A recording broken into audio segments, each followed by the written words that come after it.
Oke, selamat malam. Kita masuk ke pertemuan keempat ya, tentang working memory, situation awareness, dan decision making.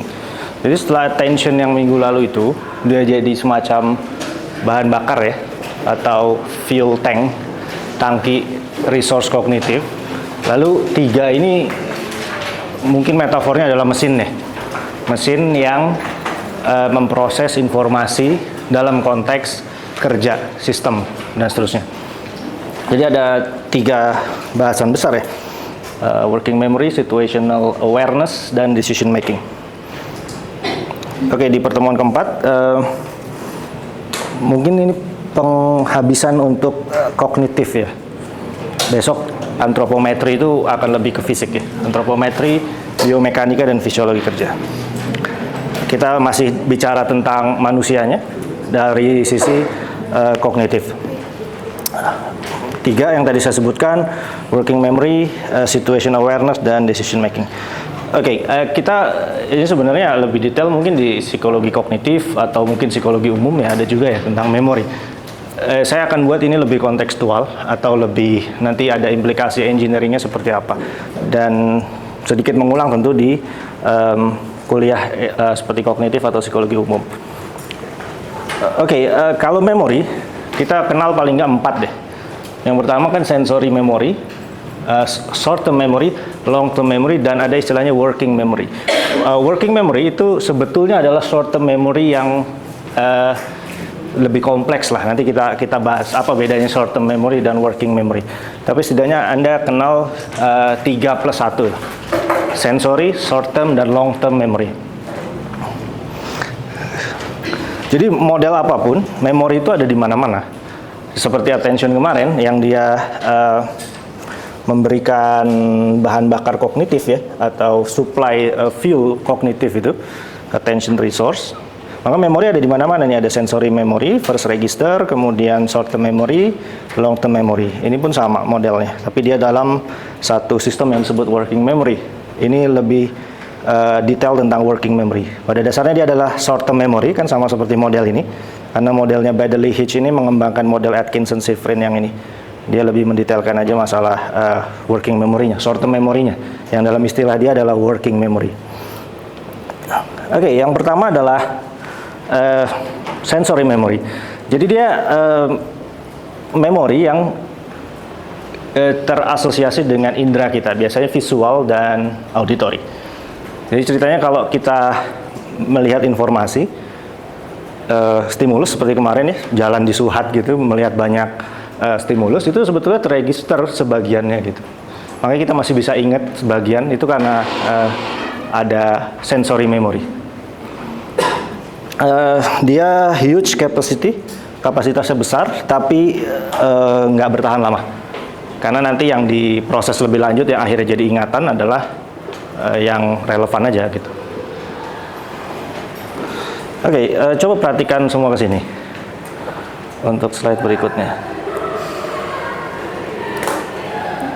Ya, ada siapa aja tadi?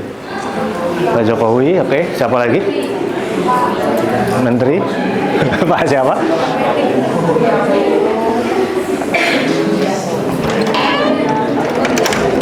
Ada yang lihat itu siapa tadi? Prabowo, ada yang lihat? Enggak ya. Terus siapa lagi ya tadi? Mahfud MD, ya oke. Hah, yang main drum? Oh, yang menteri itu ya? Bapak Basuki ya? Oke. Sesaat setelah saya kasih stimulus itu, jadi saya nggak akan ulang ya. Maksudnya memang poinnya adalah di stimulus itu ya cepat gitu. Tapi sebelum itu coba, siapa kan tadi masalah nama-nama menterinya. Apa yang Anda lihat bisa juga nggak? Jadi bukan orang ya. Tadi ingat apa aja tuh? Ada apa gitu? Oh, tangannya gini, oke. Terus? Baju batik, ya. Sepatu, oke. Tadi lihat ada yang lihat, ini saya awan, bendera kan.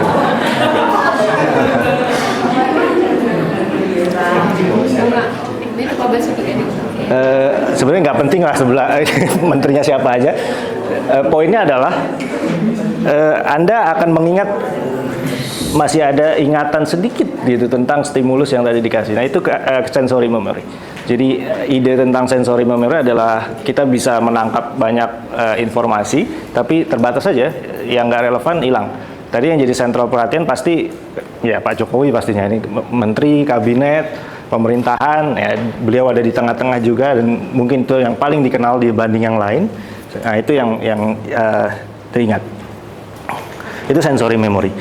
Lalu dari sensory memory ketika dia relevan, diregister, masuk ke short term memory. Jadi komponen yang dia bisa mulai dia menyimpan tuh. Kalau tadi dia nggak nyimpan, nyimpan tapi sebentar, sorry. Jadi dia bukan storage yang bisa bertahan lama durasinya. Nah, berikutnya adalah short term memory yang informasinya tuh sedikit tapi bisa lebih lama lah, gitu. Dari sisi kapasitas dia katanya cuma 7 plus minus 2. Kalau Anda pernah dengar istilah the magic number of 7 plus minus 2 dari Miller.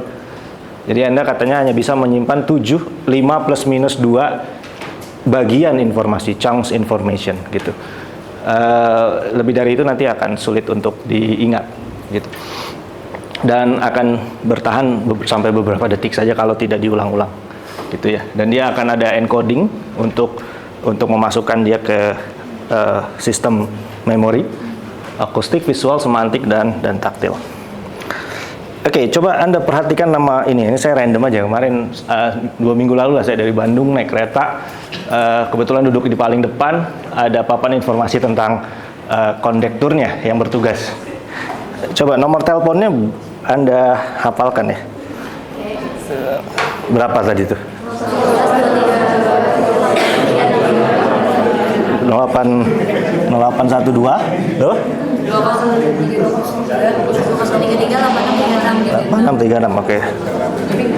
Jangan dicatat ya, nggak penting juga. Jangan dicatat. Oke.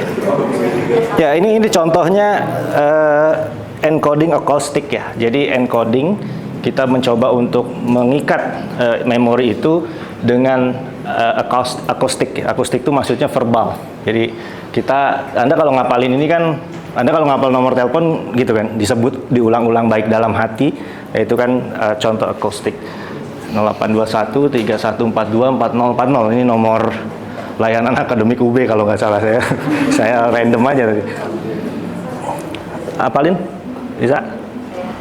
Berapa tadi? Oke. Ya, oke. Coba telepon aja, itu layanan akademik UB bukan FISIP ya, UB ya. Paling nanti diopernya ke FISIP juga sih.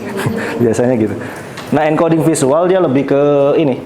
Kan Anda nggak bisa tuh ngapalin atau verbalisasi stimulus ini. Jadi dia akan melihat pattern dari gambar gitu. Anda kalau ngapalin ini apa? Ada apa aja tadi tuh? Bangunan, terus?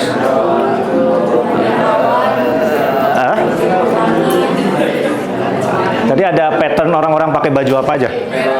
Merah, biru. Terus kayaknya di mana tuh? Di Indonesia atau di luar? Tahu dari mana? Bangunannya, oke. Ya, Anda lihat patternnya, ada bangunan warna kuning tadi, ada yang nyebut kuning pojok. Ya, ada yang pakai baju merah, hijau, dan sebagainya. Anda tidak bisa memverbalisasi itu sehingga Anda melihat patternnya secara visual.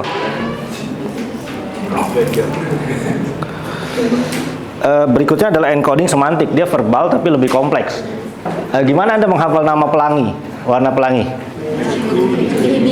Kayaknya sama ya, Magiku, Ibiniu, merah jingga, kuning, apa lagi? Hijau, biru, nila, dan ungu. Gimana Anda ngapalin nama-nama planet atau surya? Diajarin nggak dulu waktu SMA? IPS. Bukannya kelas 1 ya?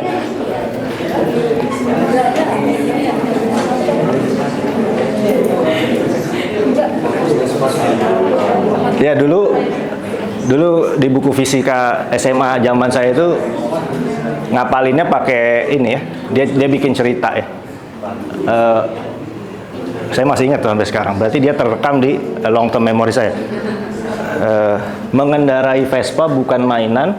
Yudi itu maksudnya J atau Y ya. Judi sahabat urip, nekat, pergi. Jadi Merkurius, Venus, Bumi, Mars, Jupiter, Saturnus, Uranus, Neptunus, Pluto. Zaman saya SMA Pluto masih dianggap planet ya, sekarang udah bukan.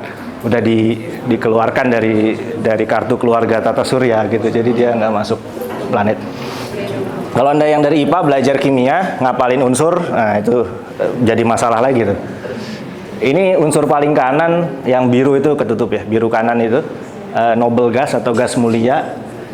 Dia dulu diajarin saya tuh heboh negara Argentina karena selingkuh Maradona.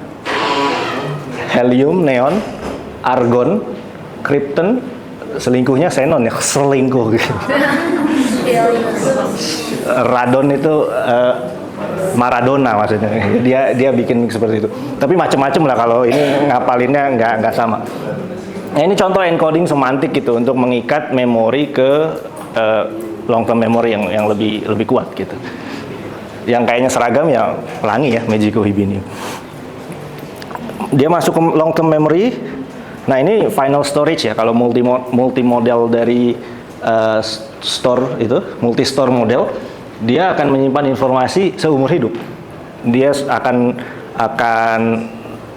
ada terus gitu di memori kita secara teoritis ya. Kapasitasnya nggak terbatas, durasinya bisa menit sampai lifetime, seumur hidup. Ada metafor yang bagus yang saya temukan di paper atau buku ya, saya lupa. Long term memory itu kayak hard disk. Dia nyimpen data kan di hard disk ya. Short term memory itu desktop. Desktop itu kan yang kelihatan di desktop itu di layar kita, itu kan yang kita pilih aja kan, shortcutnya dan sebagainya kan. Tapi barangnya tuh, file itu ada di mana itu kan disimpannya di hard drive. Nah kayak gitu. Isunya atau concernnya adalah accessibility bukan availability. Availability dia selalu available. Jadi dia akan terus ada di long term memory. Masalahnya kita bisa akses nggak? Jadi konsep lupa itu bukan hilang informasi, tapi informasi yang nggak bisa diakses, yang nggak bisa ditarik gitu ketika kita butuh. Jadi barangnya ada, kayak buku aja di perpus, ada di salah satu rak nih di perpustakaan, tapi kita nggak tahu di mana dan gimana cara ngambilnya. Itu konsep lupa atau kita nggak bisa retrieve ingatannya. Ada dua jenis kalau long term memory, implicit memory dan explicit memory. Implicit itu know how, explicit itu know that. Kita mulai dari explicit memory. Ini ada dua lagi kaitannya dengan episodic memory dan semantic memory. Episodic itu experience. Jadi kalau saya minta Anda untuk, kalian semester berapa? 6 ya? Coba ceritakan ke saya hari pertama kalian ospek dulu, apa PKK maba kayak apa? Ada yang mau cerita? Singkat aja, nggak usah panjang-panjang. Siapa? Ya coba bangun pagi jam 6 terus buka laptop. Oh, pakai baju hitam putih. Pakai baju hitam putih. Masuknya lewat gerbang mana? Online. Apa? Online. Oh iya ya, online. Aduh, nggak seru ya. Atau pas jadi panitia deh. Kalian ngeliat angkatan di bawah kan masuk bisa lewat mana? Watugong ya? Atau Vapet? Oke. Baju putih. Terus kalau online seniornya marah-marahinnya gimana? Online juga? Lewat Zoom juga? Oke. Online apa? Ya tinggal di mute aja ya atau gimana? Ya, most memorable moment lah. Bisa yang senang, bisa yang sedih. Ini episodik. Jadi kita bisa merecall hal-hal yang sifatnya episodik gitu. Apa namanya? Ada runtutan kronologis gitu waktu. Semantik ini ilmu pengetahuan atau konsep secara umum gitu. Ibu kota Jawa Timur? Surabaya. Kemarin saya nonton video kayaknya di potongan Instagram, TikTok, tapi saya lihatnya di Instagram gitu, diupload ulang mungkin. Nggak tahu gitu ibu kota Indonesia gitu, terutama yang tidak familiar, misalkan apa ya, Sulawesi Utara, apa ibu kota? Hah? Manado, ada yang nggak tahu ya? Itu nggak masuk pelajaran SD dulu ya? Masuk, okay. Lupa. Nah berarti nggak accessibility, nggak bisa diakses. Memorinya mungkin ada, tapi nggak bisa diakses. Nah, kalau explicit memory itu kaitannya dengan Kenapa disebut eksplisit? Karena informasinya kita keluarkan secara eksplisit gitu. Kita cerita tentang apa yang terjadi pada saat PKK Maba, apa yang ibu kotanya Jawa Timur itu kan fakta, informasi, faktual gitu. Kita eksplisit. Kalau implisit itu kaitannya dengan prosedural, priming, dan emosional. Jadi tidak secara implisit, tidak secara eksplisit gitu. Prosedural itu yang disebut skill. Anda kalau tahu udah jago main piano gitu, main bola, itu kan cara Anda nendang bola, yang jago sama yang nggak jago kan beda ya kelihatan. Dan Anda akan effortless. Nah itu yang mungkin orang sebut sebagai muscle memory. Ya, kalau Anda sedang main basket kan cara Anda megang bola dan ngelempar basketnya itu kan akan beda sama orang yang baru bisa main gitu. Nah itu kan memori. Itu memori juga. Bagaimana Anda mengingat cara melempar dan seterusnya. Nah itu sudah otomatis terjadi. Pertanyaan yang kemarin yang ada bertanya tentang naik motor kok kayak lupa gitu ya, mungkin ini salah satu penjelasannya tentang procedural memory. Naik motornya udah jago, rutenya sama, ya udah kayaknya effortless aja gitu. Priming, jadi memori yang terasosiasi dengan sesuatu yang dibuat berdasarkan asosiasi tertentu, nanti ada contohnya. Emotional conditioning, ini memori yang diikat atau diasosiasikan kuat dengan peristiwa atau ada faktor emosi yang sangat kuat. Bisa jadi senang, bisa jadi sedih.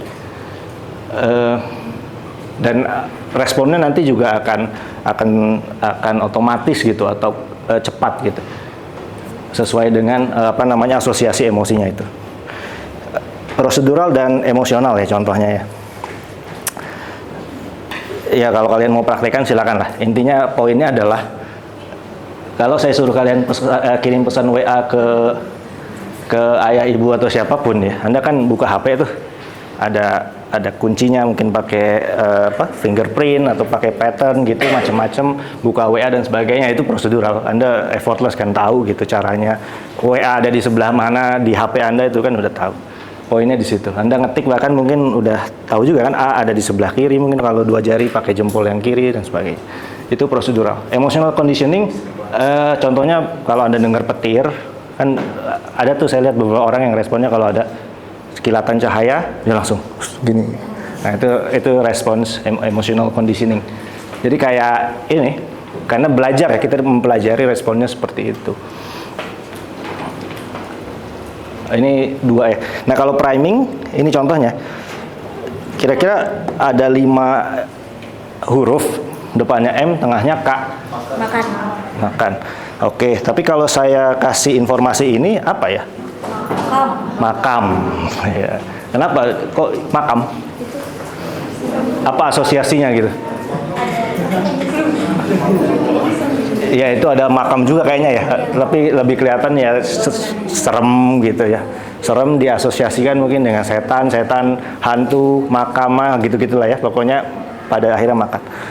Kalau saya kasih stimulusnya ini, ya McD. Ya makan bisa tadi seperti awal, ya McD juga bisa sih pakai bahasa Indonesia ya, McD gitu.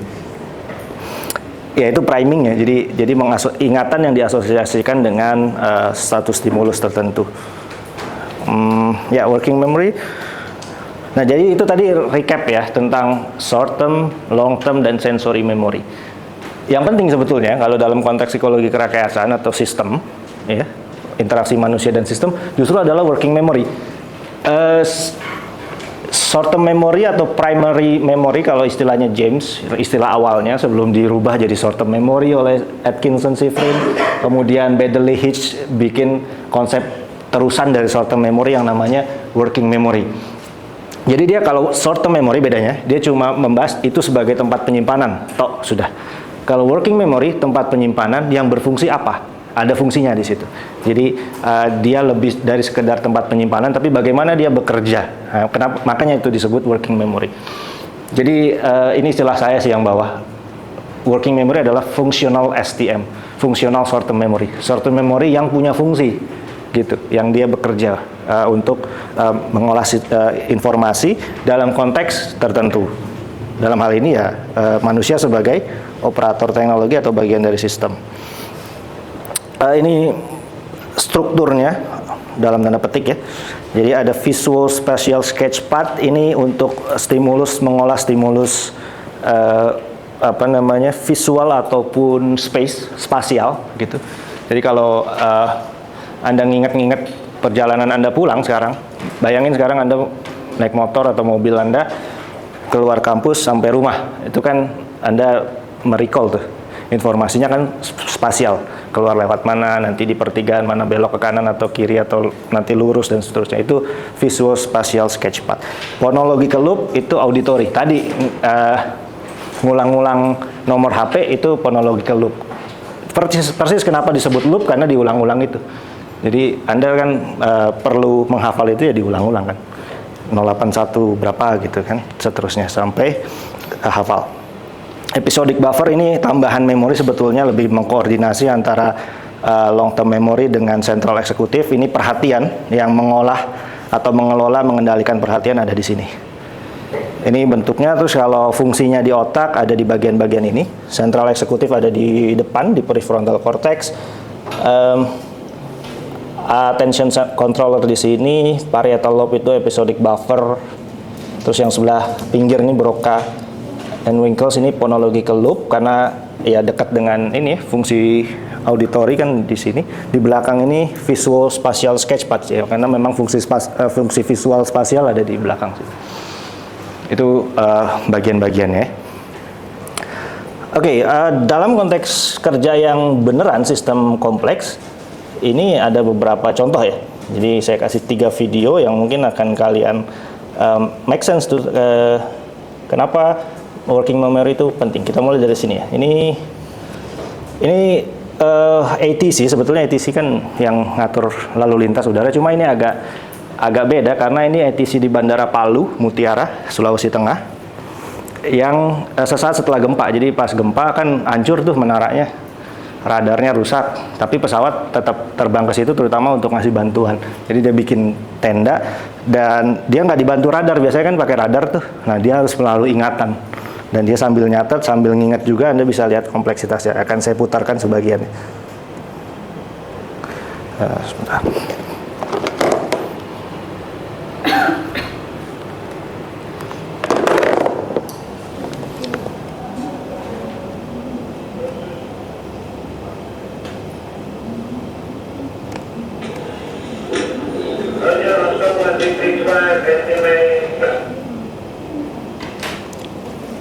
Coba ya dari awal.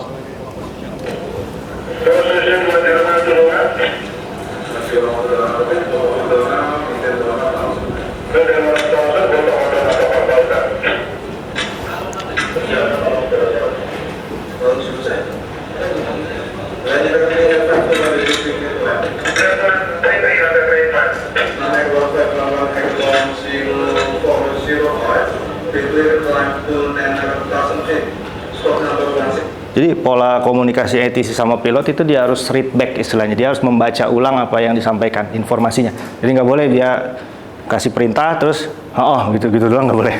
Dia harus di read back gitu.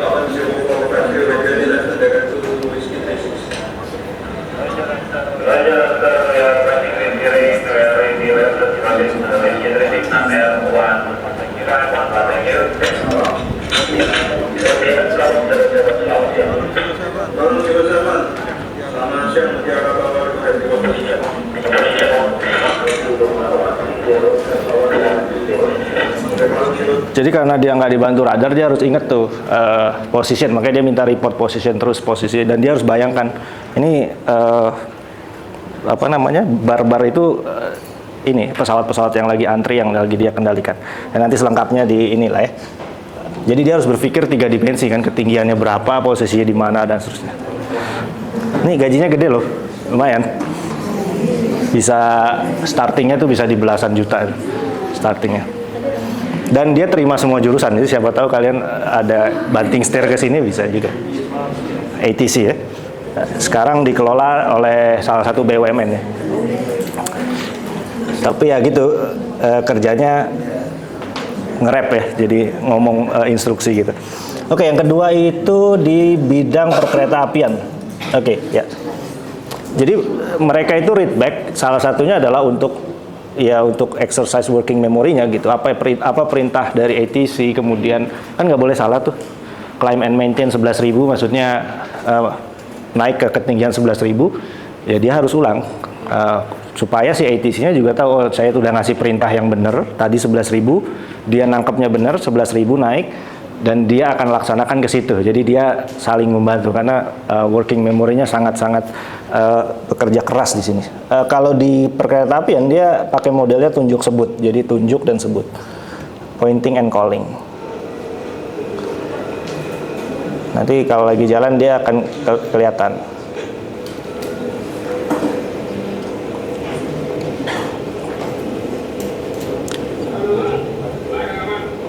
Ya dia bilang belakang aman artinya ya dia confirm satu sama lain bahwa oke, ini perintahnya, konfirmasi situasi dan seterusnya.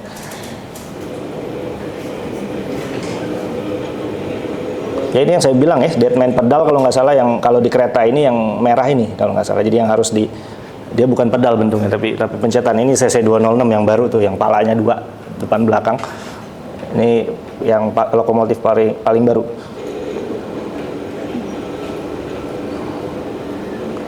Nanti ada momen dia menunjuk sesuatu yang itu menunjuk sinyal sebetulnya.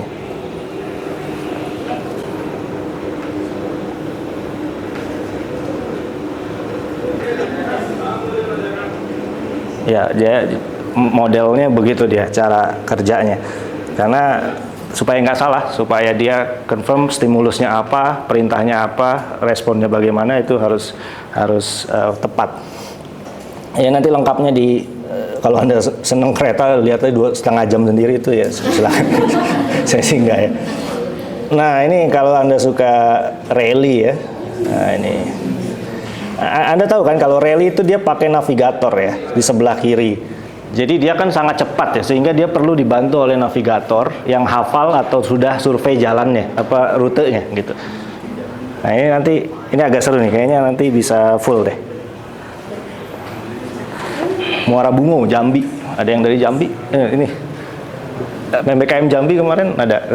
Ini salah satu kabupaten di Provinsi Jambi.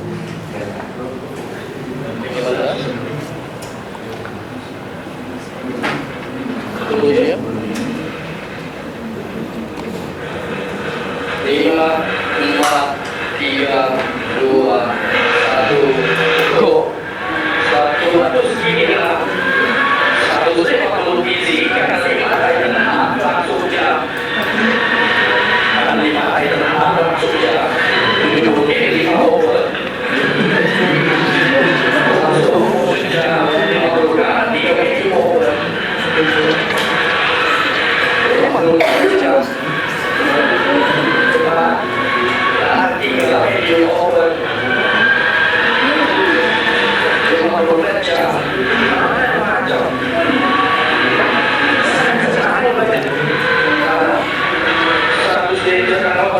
Ini namanya 30, ini 2, periode open exit ini 250 cushion, ini 3 open sleeping hard.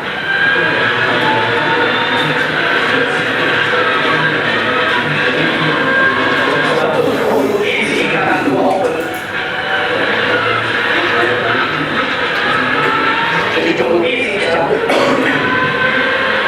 Kalau dari jalan ini langsung kiri kanan 3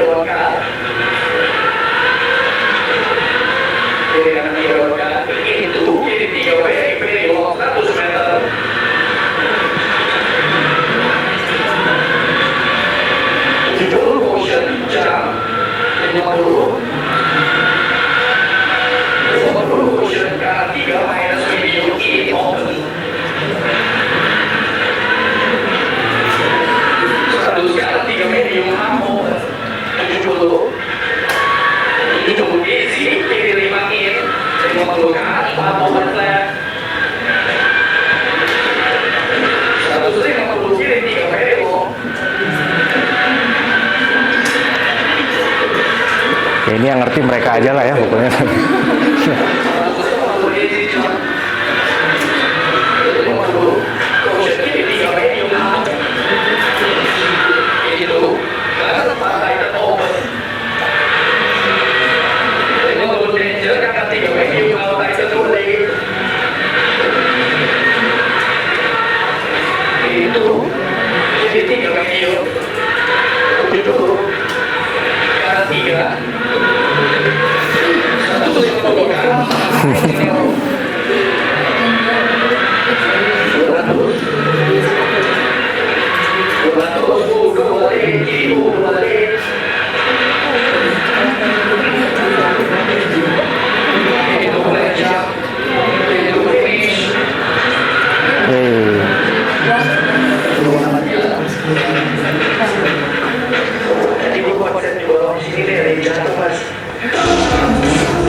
Iya, tadi ada yang dibilang ngaco kan, salah nyebut.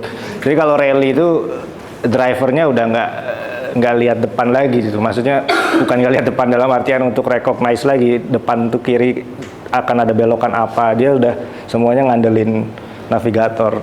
Depan kanan 100, kanan itu masih 100 meter kanan. Nah, ada istilah-istilah lain yang cuma mereka ngerti seberapa tajam belokannya itu. Karena kan dia harus nempatin ininya kan, posisi mobilnya kan, ada yang nanti dipentokin dulu biar ngepot lah segala macem. Itu harus ini. Ini mengadakan working memory sekali kan, dia baca dengar dari navigatornya, terus dia akan responsnya tuh kayak apa. Ada yang rally di sini. Ya, rally pakai motor aja ya. Oke, ini implication for design-nya. Jadi yang saya bilang kemarin ya, kalau karena working memory itu terbatas, basicnya adalah short term memory, working memory terbatas, informasi yang bisa diproses hanya sebagian kecil saja gitu ya, 7 tadi maksimal kalau teorinya Miller, walaupun teori yang sekarang lebih sedikit dari itu, seperti 3 atau 4, bahkan ada yang bilang cuma 2, ada yang bilang 1. Maka informasi harus dikelompokkan. Jadi kalau Anda menghafal nomor kayak begini kan susah ya, ini nomor credit card atau nomor kartu debit Anda misalnya, maka biasanya dia dibagi 4 tuh kayak gini. Ini overhead panel kalau di cockpit, dia akan dibagi, misalkan ini bagian listrik, ini hidrolik, macam-macam. Jadi fungsinya tuh setiap kotak ini beda-beda gitu. Jadi dia tahu harus kemana gitu. Karena kalau ngapalin per tombolnya kan akan lama, akan lebih banyak ya informasinya. Juga tentang konsep knowledge in the word versus knowledge in the head. Bahwa recognition itu lebih bagus, lebih baik daripada recall. Informasi-informasi yang mengarahkan pada perilaku tertentu itu ditampilkan gitu. Makanya belok kiri jalan terus atau belok kiri itu ikutin lampu, itu ya harus dikasih tahu tuh di setiap pertigaan, karena orang begitu dia belok kiri, kalau dia recall, dia kan nggak tahu ini di perempatan atau pertigaan ini belok kiri langsung apa ikutin lampu nih, ya kan? Tapi kalau ada petunjuknya itu knowledge in the world, knowledge-nya ada di dunia luar, kita kan tahu oh, ini belok kiri nih, oh ikutin apil lagi merah ya sudah kita ikut berhenti merah gitu. Kalau knowledge in the head kan kita kan nggak mungkin menghafal belok kiri di perempatan ini apakah langsung atau enggak gitu. Ini contohnya. Yang kanan itu prosedur, emergency prosedur di pesawat ya. Jadi kalau engine mati misalkan apa yang harus dilakukan semua udah di list. Jadi dia recognition aja. Nggak perlu merecall informasi yang dia ada di long term memory tapi dipanggil untuk ke short term memory, working memory kan susah. Dalam kondisi darurat bahkan perlu cepat kan. Nah, ini akan jadi problem. Ya ini multitasking is bad. Dia dibikin step 1, 2, 3. Kalau ini kan dianggap satu serial penuh gitu, akan demotivasi, banyak banget isiannya. Tapi kalau kan step 1, satu page, nanti next gitu. Jadi Anda nanti nyusun survei online kalau buat skripsi, jangan semua kuesioner ditampilin tuh. Nanti orang akan, aduh, banyak banget gitu. Bikin sensasi atau persepsi bahwa sudah selesai nih satu bagian, next bagian lain, next bagian lain. Jadi dia akan ada sensasi selesai di setiap bagian itu, dan itu cenderung akan lebih memotivasi daripada ditumpukin satu page gitu. Nah itu nanti bosen 100 kuesioner misalkan, banyak banget kan, itu akan demotivasi. Konsep situation awareness itu konsep working memory kemudian masuk ke situation awareness gitu. Bagaimana kita mempersepsi dunia dalam konteks yang lebih kontekstual gitu ya. Nah sebelum ke situ, ngomong-ngomong berapa tadi ya ini ya? Berapa tadi ya? Siapa? Berapa? 8636. Oke, berarti masuk ke short long term memory. Yang lupa siapa? Atau yang nggak inget? Yang nggak tahu deh?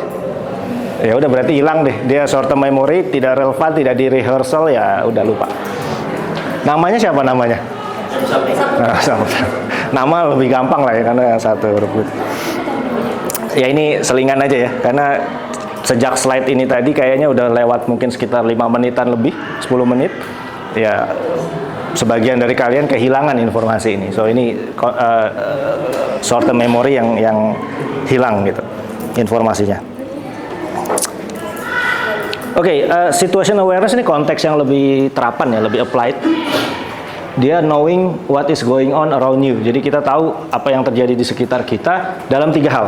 Kita mempersepsi elemen, lingkungan, dari sisi waktu dan ruang dan waktu ya, time and space.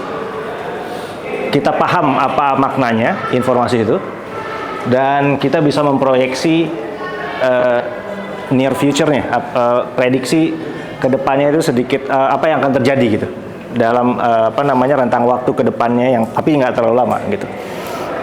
Jadi ada dari definisi ini ada 3 level situation awareness.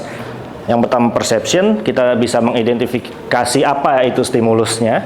Lalu level 2-nya kita memahami. Yang level 1 itu intinya kita lihat ada cues itu, ada barang itu, ada stimulus itu. Level 2 kita paham apa itu stimulusnya, maknanya apa, dia itu siapa, ngapain, intinya gitu.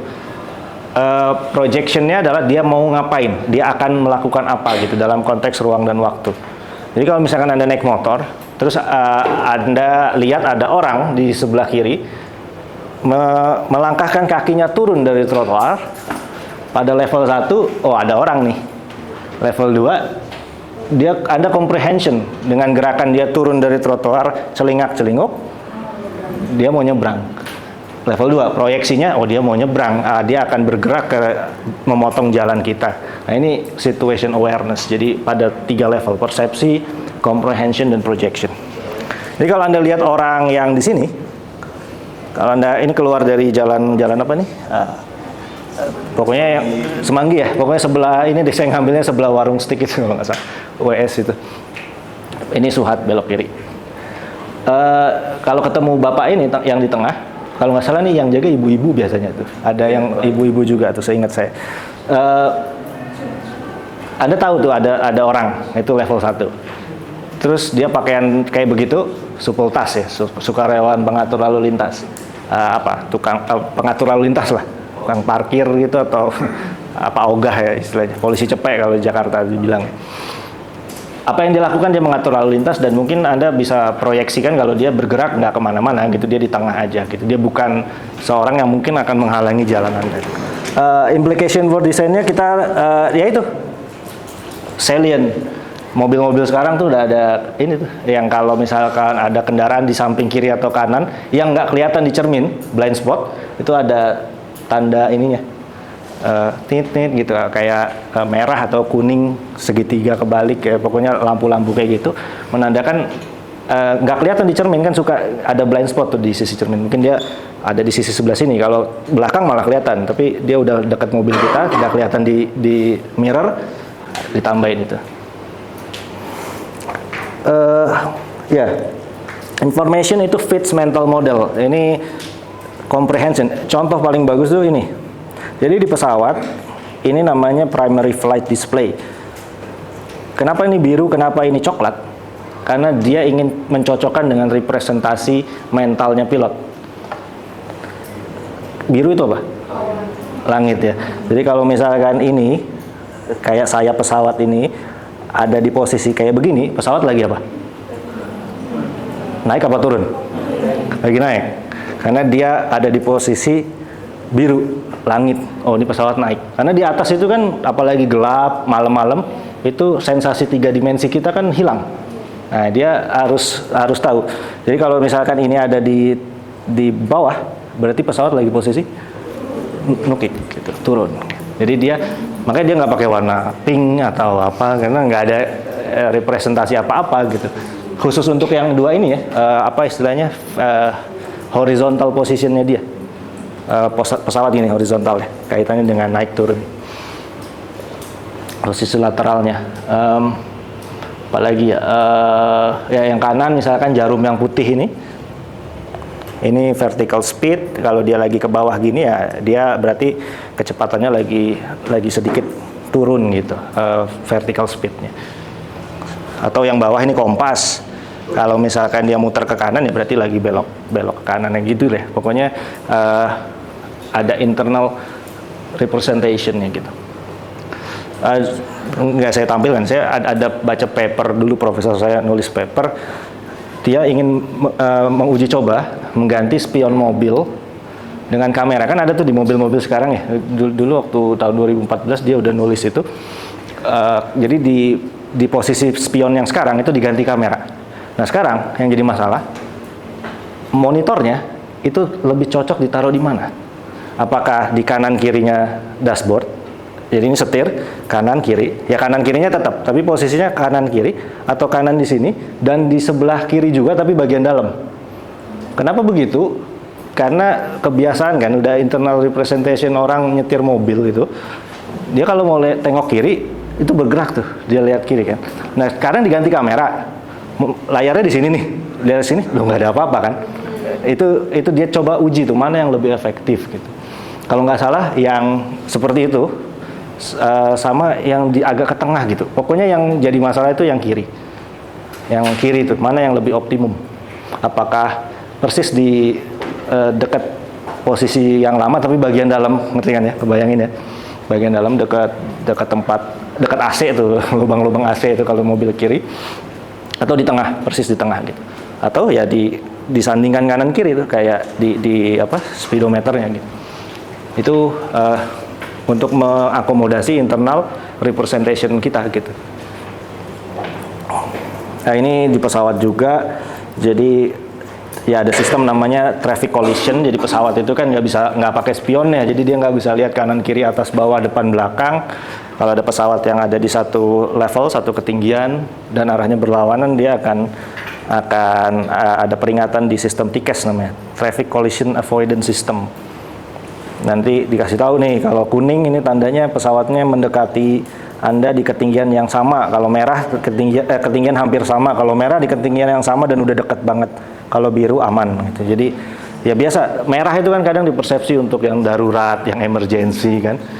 Biru itu ya kalem gitu-gitu. Jadi itu contoh internal representation. Decision making. Ya, decision making ini contoh laporan KNKT ya tentang kecelakaan fatal di Indonesia yang menyebabkan korban jiwa. Dan laporannya setelah diwawancara operatornya apa yang terjadi gitu. Dan ada beberapa unsur decision making di beberapa kalimat ini di laporan ini. Saya kutip ya dari laporan KNKT, Komite Nasional Keselamatan Transportasi. Misalnya, fatalitas tinggi pada korban diakibatkan oleh pengemudi gagal membelokkan truk tronton ke jalan yang seharusnya dilewati, tapi bergerak ke arah jalan lurus yang lalu lintasnya lebih ramai. Jadi decision makingnya dia banting setirnya intinya salah gitu, malah ke yang lalu lintasnya ramai terutama motor. Melakukan pengereman menggunakan rem utama berkali-kali tanpa diawali teknik engine brake. Jadi dia nginjek ini terus dan akhirnya jebol tuh hidroliknya. Kan kalau truk itu kan beda ya fungsi brakingnya dengan mobil biasa karena dia berat. Harus engine brake dulu katanya. Ya saya nggak ngerti juga, tapi di laporan ini harusnya pakai engine brake dulu, jangan justru diinjek terus nanti akhirnya jebol itunya tangki hidroliknya tuh. Nah ini contoh decision making yang salah. Decision making gampangnya ya proses of making choice gitu. Cuma dalam konteks human factors atau psikologi kerekayasaan, 4, dia harus memilih di antara banyak pilihan, tersedia informasi yang berkaitan, waktunya sempit. Panjang tapi ya kalau di praktikal itu ya sempit juga, hanya dalam beberapa detik dia harus mengambil keputusan. Iya, lebih dari 1 detik, panjang tapi pada practically ya dia sedikit juga kan. Pilihan-pilihan tersebut ada unsur ketidakpastian. Ini kalau saya ngerem sekarang ditabrak dari belakang nggak, kayak gitu-gitu. Jadi faktornya kalau ketika decision making itu apakah itu rasional? Pertanyaannya selalu itu, apakah decision making itu rasional? Ada yang udah ngambil kuliah decision making? Itu semester lalu kalau nggak salah ya. Pilihan tuh Bu Ika Widyari ini. Decision making itu mungkin lebih dalam di situ. Jadi kita rasional nggak sih? Kita apakah selalu rasional ketika decision making? Enggak ya. Kenapa enggak? Karena beberapa kondisi yang nggak mengharuskan kita harus berpikir rasional terus. Nggak mengharuskan berpikir rasional terus, oke. Maksudnya gimana? Kan ada suatu kondisi di mana sebenarnya itu pilihan yang terbaik, tapi kondisi itu nggak mengharuskan kita mengambil keputusan itu. Jadi kita harus mengambil opsi yang lain. Nah, memilih opsi yang lain itu terjadi karena apa biasanya? Biasanya kayak misalnya waktu kita SBMPTN itu kita pengen pilih yang rasionalnya karena kita mungkin mau merasa mampu, ya kita pengennya yang bagus kayak jadi kan kita juga melihat kondisi lainnya kayak misal ekonomi, kemudian perjalanan, inflasi, akhirnya kita memilih yang lebih possible gitu kan. Oke, ada pertimbangan itu. Baik, ada lagi kenapa kita nggak rasional atau nggak rasional, manusia itu rasional kok gitu. Ada berpendapat? Ya, silakan. Perasaan tuh kayak yang lebih masih kendali ke decision making daripada decision making. Perasaan ya, ya biasanya ya ini problem. Nggak tahu saya kalau sama istri saya, ini kenapa beli ini lucu kan? Lagi lihat-lihat Shopee terus lucu dibeli. Gitu. Jadi perasaan ya, emosi gitu, barangnya lucu nih, padahal nggak kepake juga gitu. Jadi ini. Oke, karena perasaan, karena tidak setiap kali kita optimum gitu mengambil keputusan. Intinya ada 2 ya, amount of information atau I dan waktu. Jadi decision making itu fungsi seberapa banyak informasi yang harus kita olah untuk mengambil keputusan, dan waktunya tuh lama apa sebentar gitu. Kalau Anda decision making untuk hal yang besar, menikah misalkan, Anda disodorin yang perempuan nih, ada laki-laki nih melamar Anda nanti suatu saat. Time yang Anda butuhkan untuk decision making relatif lebih lama gitu. Anda bisa sehari, 2 hari, 3 hari, sebulan, 2 tahun, macam-macam. Terus Anda bisa, Anda bisa gali informasi lebih dalam kan tentang laki-laki yang datang ini. So, decision making-nya mungkin akan lebih rasional karena time-nya lebih lama, information yang bisa digali itu lebih banyak gitu. Tapi kalau Anda nyasar, di depan tuh ada perempatan atau perempatan deh. Anda bawa motor ke satu kota yang nggak familiar, yang baru, nyasar nih. Itu kan informasi nggak ada, paling petunjuk jalan aja nih, kanan kemana, kiri kemana, lurus kemana. Itu cepat waktunya kan karena Anda sambil bergerak. Nah, itu kan keputusannya akan lain ya, karena waktunya sedikit, informasinya sedikit. Jadi kalau informasinya low, sedikit, waktunya nggak terbatas, ya, rational decision making mungkin untuk dilakukan. Tapi kalau waktunya tidak banyak atau dibikin nggak banyak, itu bisa jadi ya karena konteks ya, mungkin seperti tadi. Ya, jadi yang terjadi adalah heuristik nanti. Ini konsep bounded rationality, konsep yang grand teori ekonomi banget itu. Tapi menjelaskan juga tentang perilaku manusia dalam hal decision making, namanya bounded rationality. Herbert Simon meraih Nobel Ekonomi tahun 70. Dia bikin bahwa kita rasional tapi terbatas, rasionalitas terbatas, bounded rationality. Kita rasional sebatas informasi yang kita punya, udah. Karena kita nggak bisa dapat informasi seluruhnya, ya kan? Theoretically nggak mungkin. Sama kayak konsep psikometri ya, bahwa true score itu kan selalu terkontaminasi oleh error. Jadi untuk mendapatkan true score itu kan caranya adalah meminimalisir errornya, karena true score itu nggak mungkin bisa kita ketahui perfectly gitu seluruhnya.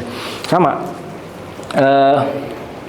informasi nggak bisa kita dapetin semua, informasi tentang produk yang ingin Anda beli, informasi tentang laki-laki yang datang melamar Anda gitu.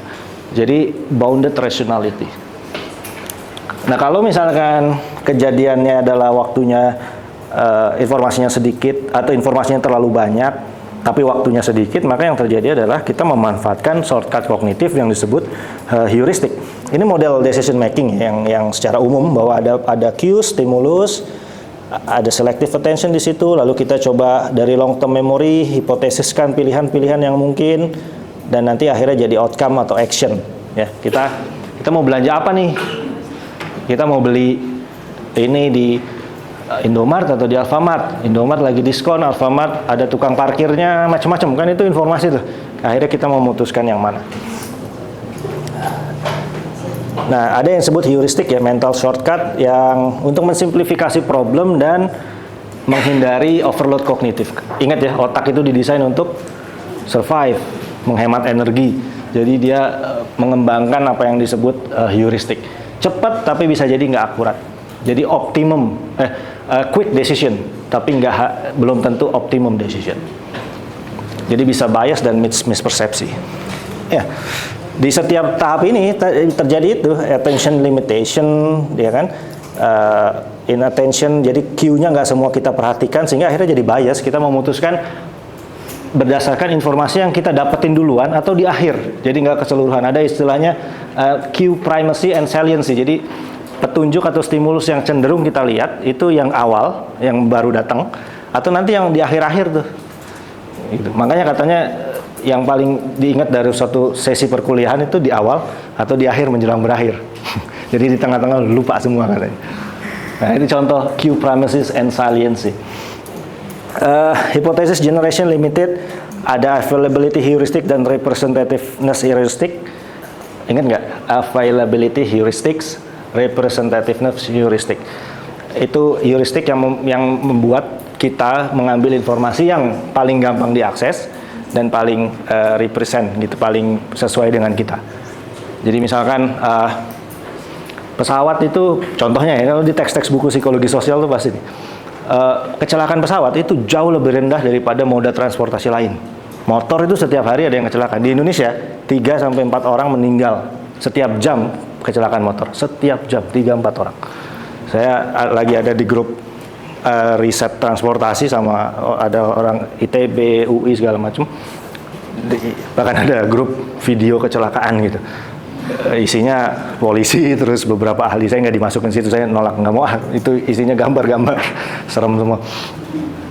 Kecelakaan lebih banyak. Pesawat itu setahun sekali juga nggak ada di Indonesia ya, maksudnya mungkin di belahan dunia lain ada, tapi secara statistik jauh lebih rendah. Tapi orang takut tuh kalau ada pesawat tuh, wah kalau jatuh gimana dan sebagainya. Itu karena representative heuristics. Begitu ada pesawat jatuh, beritanya itu seminggu, 2 minggu, dramatis ya kan. Ada TV itu headline news ya, kalau ada mahasiswa UB jatuh dari motor gitu kan, nggak ada headline newsnya gitu, ya kan. Karena roknya kesangkut misalnya, jatuh, dia susah, kakinya nggak bisa turun tuh.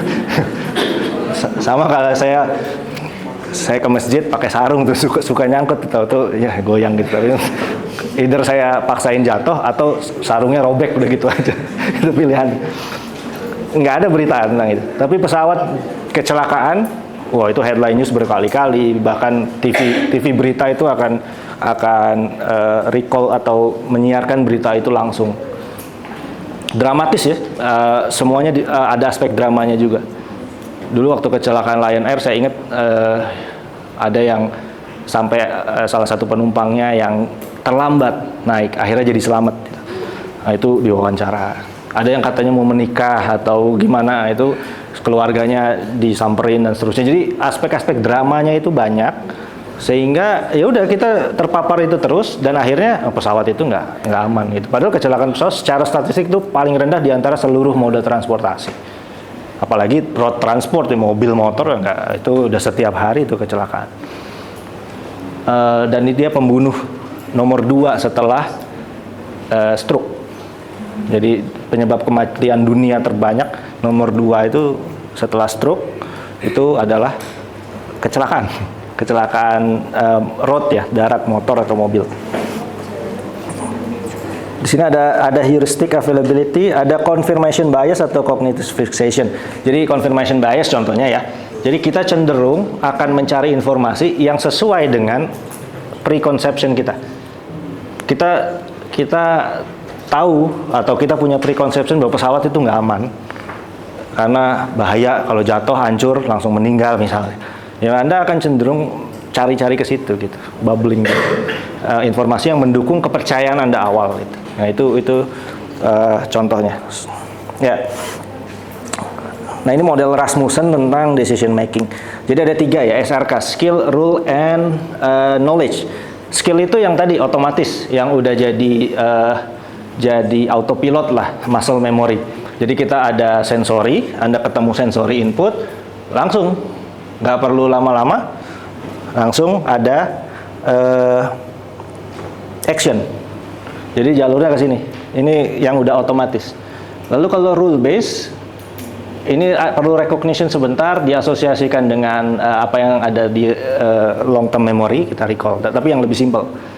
Oh kalau belok kiri langsung di sini ada tulisan belok kiri langsung. Recognition, action. Nah yang atas ini yang lebih ini. Lebih memerlukan knowledge mendalam, identification, terus ada decision, planning dan sebagainya. Jadi misalnya saya mau ke Surabaya, Anda bisa planning mau lewat mana, lewat tol lebih cepat tapi lebih mahal, Anda harus bayar, atau lewat jalan arteri, jalan biasa, Pasuruan dan seterusnya, relatif gratis tapi mungkin akan macet nanti di daerah sini. Saya harus 2 jam lagi sampai Surabaya, ya kayaknya lewat tol deh, lebih cepat bisa ngebut. Nah itu planning berdasarkan knowledge. Decision making knowledge based. Naturalistic decision making. Decision yang dibuat kadang gini, apa yang diteorikan tidak sesuai dengan apa yang kita praktekin gitu. Nah ini kajian tersendiri tentang naturalistic decision making yang saya tunjukin di kuliah tentang metode psikologi kerekayasaan. Ada critical decision method atau metode retrospektif untuk melihat apa yang seorang telah lakukan, bukan yang seharusnya dilakukan gitu. Jadi kalau dia nyetir mobil mogok, mati di tanjakan, idealnya kan injek rem, kalau nggak salah injek rem, terus handbrake, netralin lagi, kunci kontak nyalain, ya nanti injek lagi, ya gitu-gitu lah itu proses. Tapi mungkin orang yang jago nggak begitu, mati di tanjakan, ya udah tetap aja giginya nggak berubah atau gimana, ada caranya lah. Supir travel mungkin lebih lebih tahu ya, lebih paham gitu. Itu naturalistic decision making. Ada naturalistic juga, ada expert decision making. Jadi kepemilikan dari knowledge yang spesifik di area tertentu, domain specific knowledge, yang terjadi karena experience ya, atau training, dan dia menghasilkan performance yang superior, yang lebih dari orang yang tidak expert, plus bisa diulang. Jadi terjadi bukan karena kebetulan, jadi dia reproducible gitu. Jadi tadi si Rifat Sungkar itu yang rally, kan anda kalau search di Google namanya Rifat Sungkar, itu salah satu perally ternama Indonesia lah, salah satu yang terkenal. Itu expert kan, dia nyetir segala macam itu kan. Bisa diulang juga di momen rally yang lain, itu sudah skillnya bisa reproducible gitu, superior, cepat, waktunya lebih sebentar. Kalau rally kan dia konsepnya bukan balapan ya, tapi cepet-cepetan waktu dari start ke finish, nanti gantian tuh peserta lain, catatan waktunya yang dilombakan gitu. Ya kenapa itu terjadi ya, experience, dia udah puluhan tahun rally.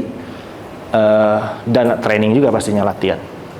Ini contohnya ya, kalau novice driver misalkan ini Q1 dia jadi ini action gitu. Jadi dia Q-nya sedikit. Bandingkan dengan yang udah jago, lebih jago tapi sedikit lah gitu. Lebih jago dikit.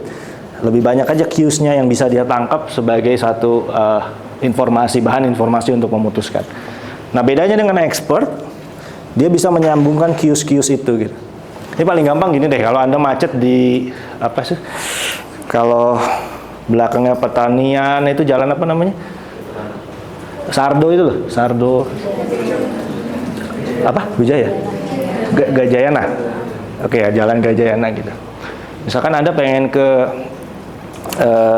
UB, macet di Sardo. Kalau Anda expert di jalanan Malang, itu kan mungkin Anda bisa cari jalan tikus ya untuk mengarahkan ke itu. Jadi Anda tahu, kalau Anda turis di situ, ya mungkin nggak akan berani tuh lewat situ, karena nggak ada pengetahuan tentang itu. Jadi itu bedanya ya. Jadi expert itu ini seeing what others don't, see what others don't.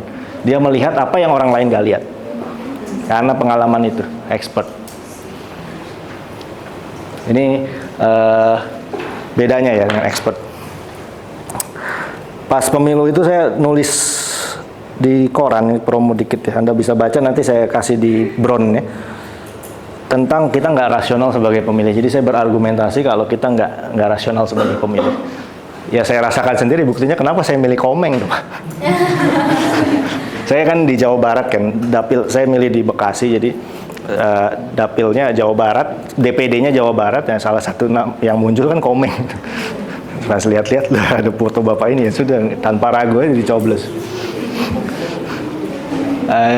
Di situ kalau nanti kebaca ya di Brown akan ini berlangganan ya, jadi harus kecuali Anda berlangganan Jakarta Post ini subscription ya, harus subscribe. Kalau enggak dia cuma 1-2 paragraf awal. Tapi nanti di Brown akan saya kasih ininya. Itu saya bahas tentang representative heuristics, availability, confirmation bias yang tadi saya sampaikan. Jadi ya proses berpikir, memang Anda ada yang ini, yang cari-cari visi misinya calon-calon itu. Katanya kita harus jadi rasional voter ya, rasional tuh banyak yang mengkampanyekan kita harus jadi pemilih yang rasional. Partai politik mengkampanyekan, KPU, aktivis politik mengkampanyekan gitu. Kita nggak ada waktu lah, kayaknya mending nyiapin kalau saya mending nyiapin buat kuliah waktu itu, buat perkuliahan kan itu di minggu pertama atau hal lain yang lebih penting gitu. Dan mungkin tim suksesnya para calon-calon itu baik presiden sampai DPRD itu ya juga pasti tahu lah kayak gini, mereka kan pinter-pinter ahli-ahli juga gitu.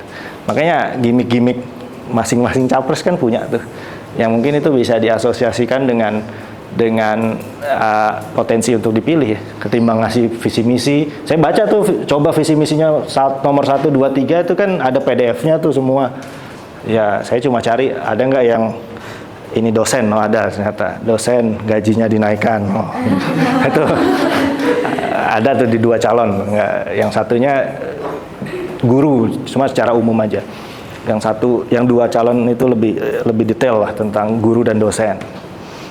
Ya. Dan yang salah satu dari 2 ini, ya udahlah, ada kamera antar aja.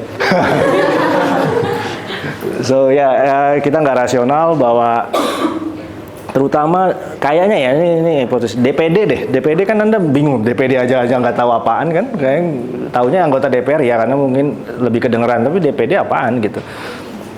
Gimana tuh Anda milihnya tuh? Anda ada di mana? Mbaknya deh, kamu milih Jawa Barat juga? Komeng dong. Oh, bukan Komeng. Siapa? Jihan Fahira? Jamono. Oh, saya nggak tahu. Dapat dari Twitter sih, dia disabilitas gitu. Oh, oke. Nah, rasional. Rasional. Mungkin concernnya atau value-nya sama. Yang milih, saya nggak tahu Jawa Timur, tapi saya baca ada yang namanya siapa tuh? Siapa? Ya itu. Ya siapa? Kondang. Itu kenapa rame dia deh? Oh, cantik ya. Ya nanti saya search abis ini deh. Saya baca di Twitter aja soalnya. Oke. Apa? Nasional, oke. Kayaknya dia juara Jawa Timur ya. Pilih suaranya banyak, nggak tahu. Banyak ya, oke. Ya kan, kamu milih itu. Milih itu, yang Jawa Timur, enggak? Milih Bu Kondang? Bu Kondang. Oh, oke. Ya mungkin karena cakep gitu. Kalau Komeng kan fotonya jelas ya begini, komedi gitu. Jadi ya udah kita pilih aja. Jadi kita nggak terlalu rasional lah, argumentasi saya gitu. Kita nggak sepenuhnya rasional. Ini implication-nya ya decision making harus supaya kita jadi expert. Salah satunya adalah training. Jadi kenapa Cristiano Ronaldo jago, Lionel Messi jago? Ya dia trainingnya lebih banyak daripada kita ya. Messi itu udah main bola dari umur 7 tahun profesional. Terus Anda ingin berharap seperti dia, baru main bola seminggu sekali, itu juga futsal, terus banyakan duduknya, nongkrongnya, ngerokoknya, ngopinya daripada main, ya nggak akan jago lah. Ini contohnya dengan training untuk melatih decision making tadi supaya jadi expert dalam decision making tadi di konteks pekerjaan kita masing-masing. Decision making juga bisa dibantu oleh tadi knowledge in the word dan knowledge in the head konsep tadi. Jadi kan knowledge itu ada di word, di luar. Jangan biarkan operator atau orang itu mengingat sesuatu, recall, mending recognition. Ini contohnya ya SOP tadi, atau kalau di pesawat istilahnya QRH, Quick Reference Handbook. Jadi dia punya handbook tebal yang isinya segala kemungkinan failure pesawat. Mesin mati satu sebelah kanan, apa yang harus dilakukan? Mesin mati satu sebelah kiri, apa yang harus dilakukan? Mesin mati dua-duanya, ada apinya. Mesin mati tapi nggak ngeluarin api. Nah, macam-macam itu lengkap tuh. Jadi apa yang harus dilakukan ini satu-satu langkahnya gitu. Jadi nggak mesti dihafal karena banyak sekali. Contohnya nudging juga. Ya, ini saya ada, mungkin bagian dari kalian udah pernah saya kasih lihat, tapi mungkin buat yang belum bisa saya kasih contoh ya. Konsep nudging gitu. Nudge.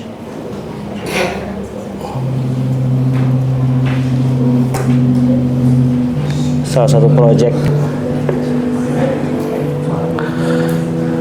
projectnya British Embassy sama Nudge Plus, salah satu perusahaan konsultan. Intinya dia ingin meningkatkan compliance cuci tangan sebelum masuk tempat kerja waktu Dengan COVID. bantuan British Embassy Jakarta dan dukungan dari pemerintah Provinsi Jawa Timur, Nudge Plus mendesain sebuah intervensi perubahan perilaku dengan menggunakan behavioral science di salah satu kantor instansi publik di Jawa Timur. Tujuan dari intervensi ini adalah meningkatkan compliance rate untuk perilaku cuci tangan dan cuci tangan menggunakan sabun.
Hasil intervensi kami menunjukkan bahwa terdapat tren perubahan perilaku cuci tangan yang meningkat bila dibandingkan dengan kondisi di mana intervensi belum dilakukan. Ya, ini contoh behavior science in action ya. Jadi Anda harus mulai berpikir praktikal juga bahwa ilmu psikologi itu gimana caranya biar bisa dipakai lebih untuk solving problem gitu di masyarakat ya. Itu konsep engineeringnya tadi, merekayasa lingkungannya. Kenapa dia pakai tapak kaki gitu? Itu konsep nudging. Jadi dia subtle stimulus yang setengah disadari setengah enggak gitu. Anda pernah nggak, ini yang laki-laki aja nih ya, kita aja nih. di toilet kan ada urinoir. Urinoir ada gambar lalatnya tuh ada nggak yang tahu itu? Flies, lalat di urinoir. Coba deh cari. Ntar kalau di toilet kita kayaknya nggak ada, tapi ntar kalau ke mall, bandara atau stasiun, kalau ada gambar lalat di tengah itu urinoir, itu ada sejarahnya. Jadi itu tujuannya untuk mengarahkan kencing itu supaya lurus. Problemnya pertama itu di Bandara Schiphol di Amsterdam. Anda nanti suatu saat bisa, ya sebagian dari kalian mungkin sudah jalan-jalan lah ketemu masyarakat di luar, itu salah satunya adalah Inggris lah yang saya tahu, yang saya familiar, itu perilaku kencingnya belepotan, ya laki-laki itu. Karena kan mereka nggak ada konsep cebok ya, jadi habis itu ya udah, terutama di semprotan terakhir, itu akan kemana-mana tuh, karena sambil beresin celana dan sebagainya.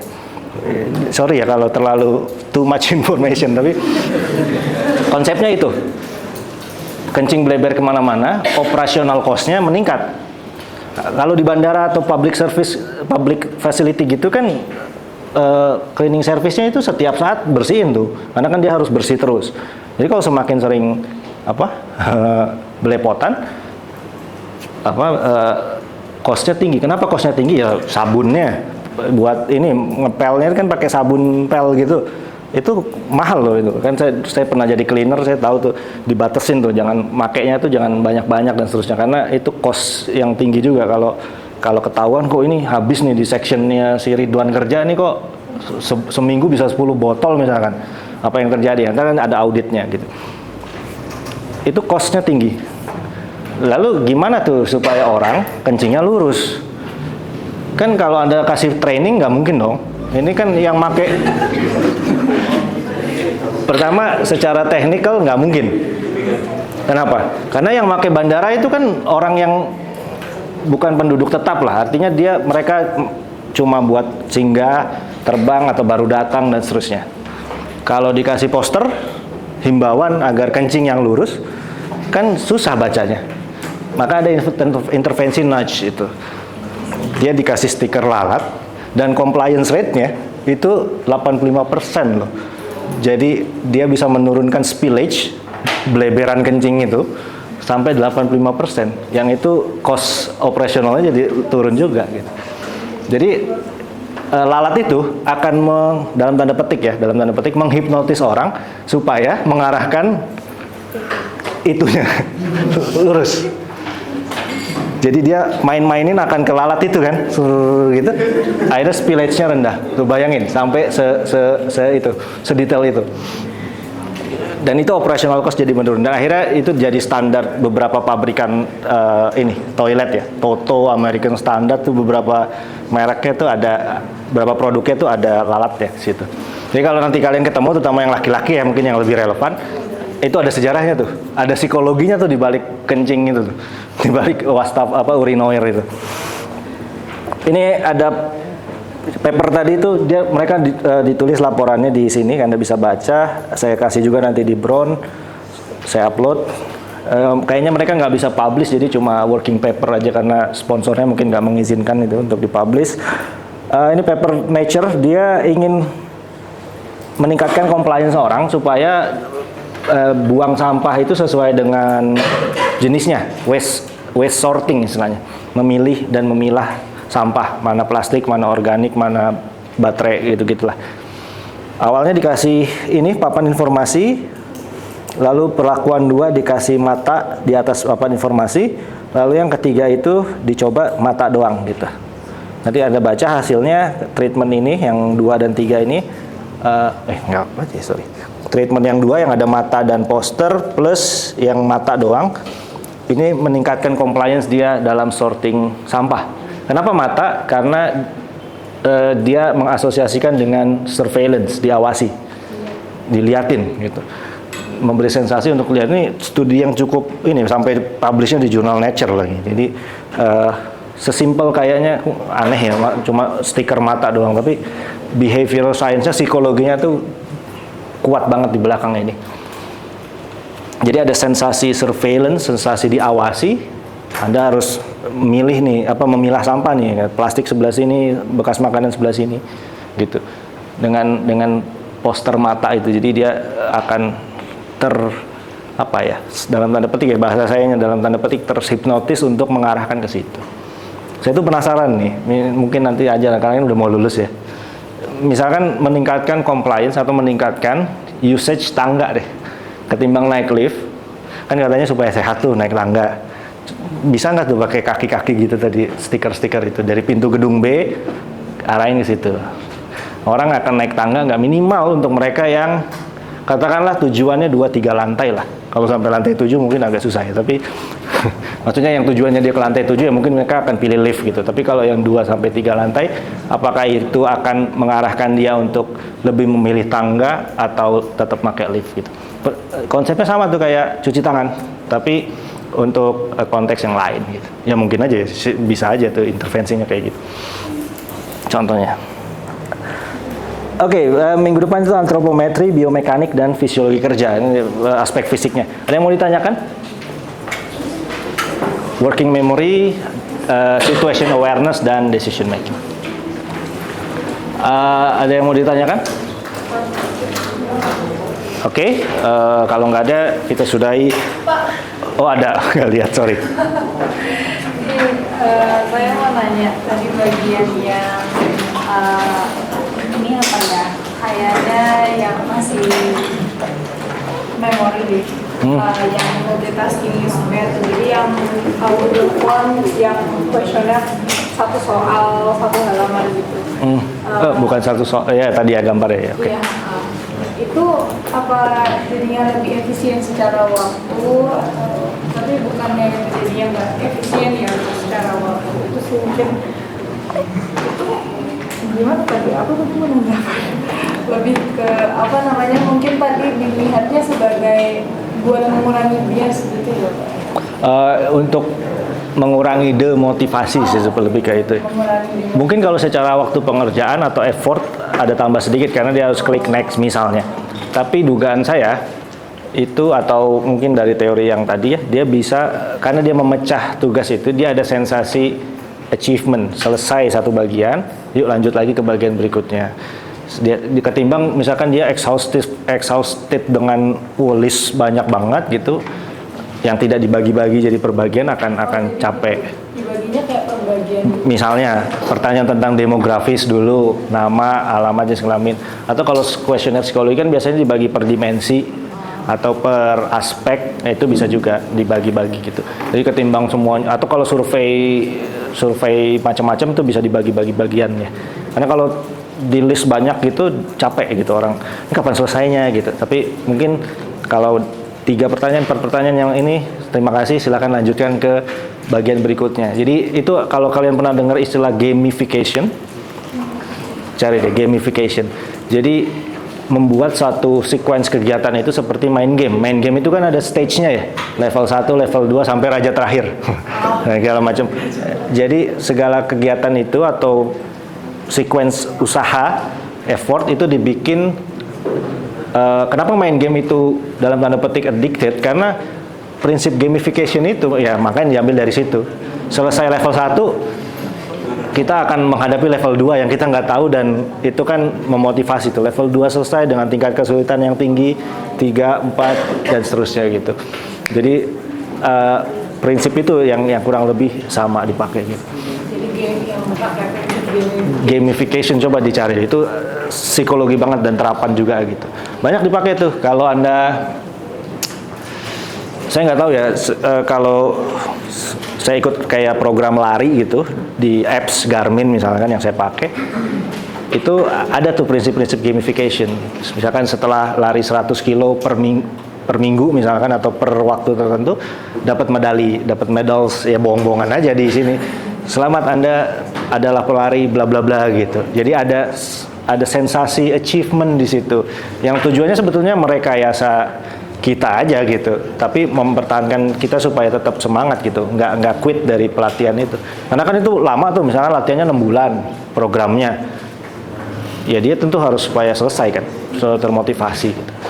Itu contohnya. Coba dicari prinsip itu. Itu banyak dipakai sekarang untuk merubah perilaku. Gojek bintang apa sih levelnya Sultan ya, XP-nya Gojek itu loh. Apa sih Ya, poin-poinnya itu kan ada tuh, level Anda Sultan, terus apa gitu. Itu contoh gamification. Jadi untuk membandingkan posisi Anda dengan game secara umum itu kan nanti akan ini loh. Wah, bentar lagi gua Sultan nih, nambah 200 poin lagi nih. GoFood terus misalnya. Itu salah satu merekayasa juga sih untuk nanti jatuhnya bisa ke arah consumerism juga, tapi tentu harus di-balance tuh hal-hal kayak gitu. Shopee apa gold atau apa gitu ya kan level-levelnya. Tokopedia apa itu kan ada ininya level-level gitu. Ada lagi? Ada lagi yang lain? Oke, kalau nggak ada kita sudahi kuliah hari ini. Terima kasih. Selamat malam. Assalamualaikum warahmatullahi wabarakatuh.